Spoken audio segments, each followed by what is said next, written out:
किसी विद्वान ने कहा है कि हम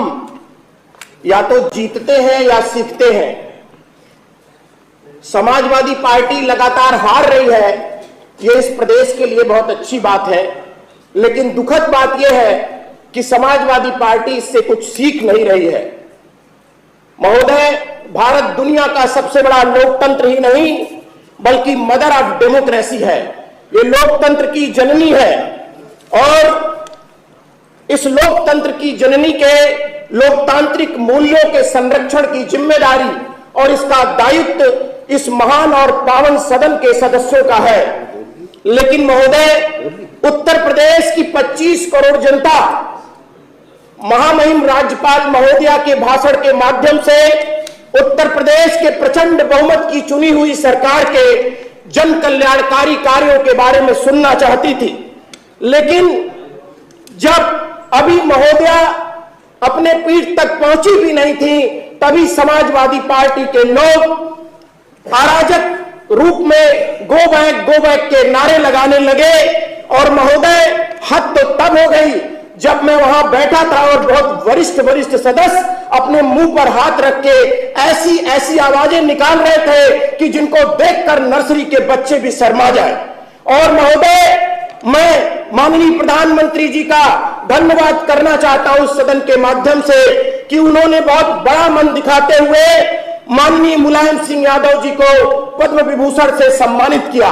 और अपने भाषण के पहले ही लाइन में जब माननीय राज्यपाल महोदया माननीय मुलायम सिंह जी को श्रद्धांजलि दे रही थी, तो यह सदन कितना शर्मसार हो रहा था कि जिनके बल पर समाजवादी पार्टी के लोग राजनीति करते हैं, जिनके दम पर वो सदन में आए हैं, अगर वो नहीं होते तो उसमें से ज्यादातर पुलिस की भर्ती देख रहे होते, सदन में आने का मौका नहीं मिलता उनको। लेकिन उस समय भी वो बहुत शर्मनाक तरीके से हल्ला मचाते रहे और अपने पार्टी के ही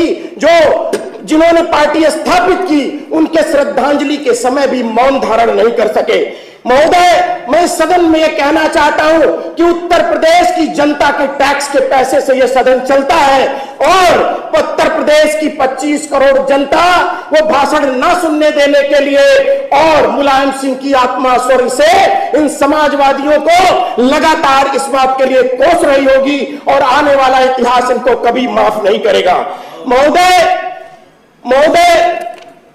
यह जो हमारा प्रदेश है, इस प्रदेश में आपने देखा होगा कि किस प्रकार से अराजकता चरम पर थी, आतंकवाद चरम पर था और बेरोजगारी चरम पर थी। लेकिन अभी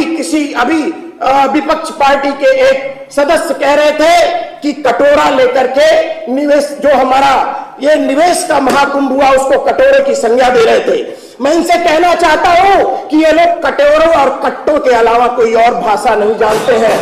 और इनकी इस भाषा पर लगाम लगाने का काम हम सब लोगों ने महोदय किया है। और आज इनको जानना चाहिए कि एक जिला एक उत्पाद के माध्यम से, जैसे जो मेरा निर्वाचन क्षेत्र है वो अंतरराष्ट्रीय सीमा है और उसी सीमा पर महोदय पहले तस्कर आते थे और वहां तस्करी होती थी, अंतरराष्ट्रीय स्तर के आतंकवादी वहां पकड़े जाते थे। और आज उसी सिद्धार्थनगर जो अंतरराष्ट्रीय सीमा पर है, वहां से माननीय मुख्यमंत्री जी के संरक्षण में, प्रोत्साहन में काला नमक पूरे दुनिया में अपनी खुशबू को फैला रहा है। बस्ती का सिरका अपना हाजमा, 1 मिनट रह गया, बस्ती का सिरका लोगों का हाजमा शुद्ध कर रहा है, लोगों का जायका सिद्ध कर रहा है और संत कबीर नगर का पीतल अपनी चमक पूरे दुनिया में छोड़ने का काम कर रहा है। महोदय, तभी यही प्रदेश बीमारू प्रदेशों की श्रेणी में रखा जाता था, लेकिन आज हमारे लिए गौरव का विषय है, इस सदन में हम सब लोग गौरवान्वित हो रहे हैं कि G20 का वो समूह जो दुनिया के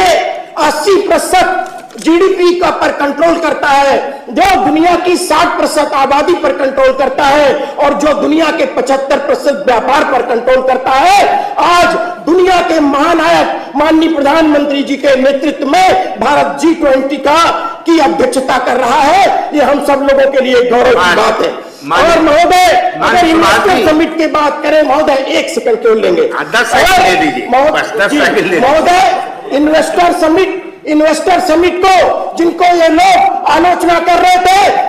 ये लोग की हिम्मत नहीं होती थी कि ये लोग उत्तर प्रदेश में इन्वेस्टर समिट कर सके। यह बंबई में और दिल्ली में जाकर चाय की चुस्कियों के साथ वहां पर मीटिंग करते थे, लेकिन आज केवल क्योंकि उद्योगपति डरते थे कि कहीं उनको एयरपोर्ट से किडनैप न कर लिया जाए, और आज उत्तर प्रदेश की पावन धरती माननीय प्रधानमंत्री जी के मार्गदर्शन में और उत्तर प्रदेश के यशस्वी मुख्यमंत्री माननीय योगी आदित्यनाथ जी के मार्गदर्शन में वो दृश्य देखी कि जब 40 देशों के प्रतिनिधियों ने आकर के इस इन्वेस्टर समिट को निवेश का महाकुंभ बना दिया महोदय, और इस पूरे 1 लाख करोड़ का रोजगार पैदा होगा महोदय। मैं पुरजोर शब्दों में, प्रचंड शब्दों के साथ राज्यपाल महोदया के अभिभाषण का समर्थन करता हूं। आपने मुझे बोलने का मौका दिया, इसके लिए आपको धन्यवाद। धन्यवाद।